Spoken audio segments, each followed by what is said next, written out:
देखिए रहे मंत्री लोग दो जगह कर रखे हैं, पुराना आवास भी रखे हैं और नया आवास भी रखे हैं। जो विधायक हार के गए वो आवास नहीं छोड़ रहे हैं। तो मेरा कहना है कि जो आवास मुझे अलॉटमेंट होगा वो किसी वीआईपी पर्सन क्यों होगा, इसलिए मैं वो आवास लूंगा। बिल्कुल आज मीडिया के सामने कह रहा हूँ, और वो मैं अपने क्षेत्र से आने वाले 10-15 विद्यार्थियों को अलॉटमेंट कर दूंगा।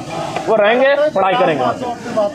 नहीं मुकर नहीं रहे, ये मुकरना नहीं कहते। नहीं, आपने बड़ी बात। विधानसभा परिसर पहुंच चुके हैं वो हम जानने का कोशिश दादा आगे चल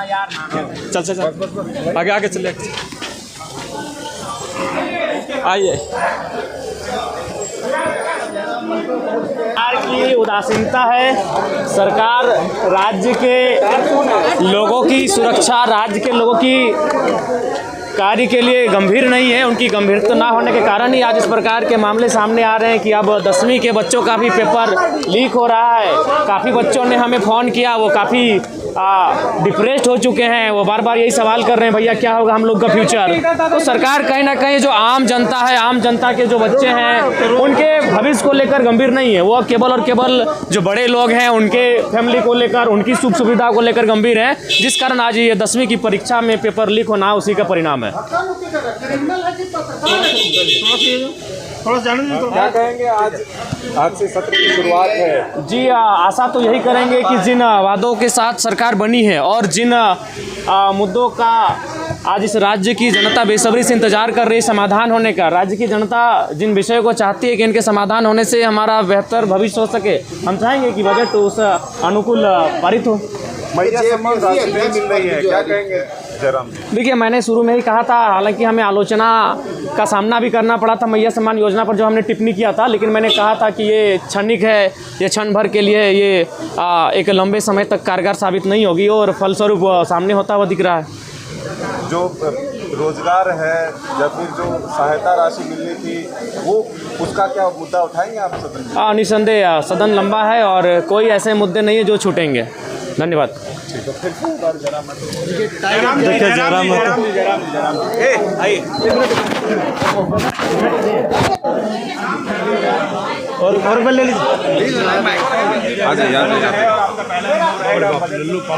शामिल हो रहे हैं, क्या प्लानिंग है, क्या रूपरेखा सोच कर आए हैं? बहुत सारे विषय हैं जिनको सोच कर आए हैं, जो राज्य स्तरीय हैं, कोयलांचल स्तरीय हैं, जिला स्तरीय हैं, और जैसे ही हमें अवसर मिलेगा उन विषयों पर वार्तालाप होगी, उन विषयों पर चर्चा होगी और उन समस्याओं का निदान करने के लिए सरकार पर प्रेशर बनेगा। पेपर लीक का मामला किस तरीके से? देखिए करिश्मा जी, पेपर लीक का मामला बिल्कुल जघन्य अपराध है। जिन लोगों ने भी इस कृत्य को अंजाम दिया है, सरकार उन पर गंभीर होकर कार्रवाई करे, क्योंकि अगर ऐसा नहीं होता है तो जो आम व्यक्ति है उनका इस जो व्यवस्था है, जो सिस्टम है, उस पर विश्वास टूटेगा और वो ये मान के चलेंगे कि एक आम व्यक्ति का जीवन की सुरक्षा किसी के का उसके दायित्व किन्हीं का नहीं, उनकी जिम्मेदारी किन्हीं की नहीं है। जयराम जी, आप कितने गंभीर हैं इन मुद्दों को लेकर के? जयराम जी का क्या स्टैंड है, क्या गंभीर मुद्दे हैं, क्योंकि जो पढ़ने वाले स्कूल कॉलेज के छात्र इस राज्य की भविष्य, इस देश की भविष्य हैं और उनके भविष्य के साथ अगर खिलवाड़ होगा तो निसंदेह ये गंभीर मुद्दे हैं, इन पर गंभीर चर्चाएं होनी चाहिए। अध्यक्ष की नियुक्ति अभी तक नहीं हो पाई है, स्ट्रैटेजी के साथ पहुंचा है, आपकी क्या स्ट्रैटेजी है? देखिए हमारी स्ट्रेटजी यही है कि बजट सत्र के माध्यम से इस राज्य को एक ऐसा बजट मिले जिसकी राज्य कल्पना कर रहा है, जो हमारे जो वीर शहीद हैं उनके सपनों को साकार होता हुआ देख सके इस राज्य को, उस दिशा में इस राज्य का बजट पारित होना चाहिए। जयराम जी, जेपीएससी अध्यक्ष पद अब तक खाली है, अब तक क्यों नहीं सरकार को मिल पा रहा है? देखिए इसके पीछे कोई कारण होगा, जो कोई विशेष कारण होगा।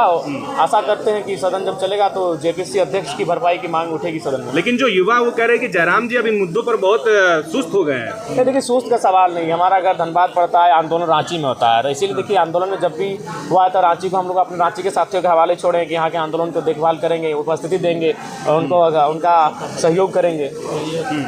मैया सम्मान योजना की राशि जो है वो नहीं मिल पा रही है लाभुकों के। देखिए बिल्कुल, और शायद सुनने में आया कि बैंक का भी हस्तांतरण किया गया है, किसी दूसरे बैंक में इसे शिफ्ट किया गया है, उसके भी बहुत सारे कुछ ना कुछ कह सकते हैं कुछ ऐसी घटनाएं विषय हैं, उनका कहीं ना कहीं मैंने पहले भी कहा था कि ये योजनाएं लंबे समय तक नहीं चलेंगी और फलस्वरूप वो होता हुआ दिख रहा है।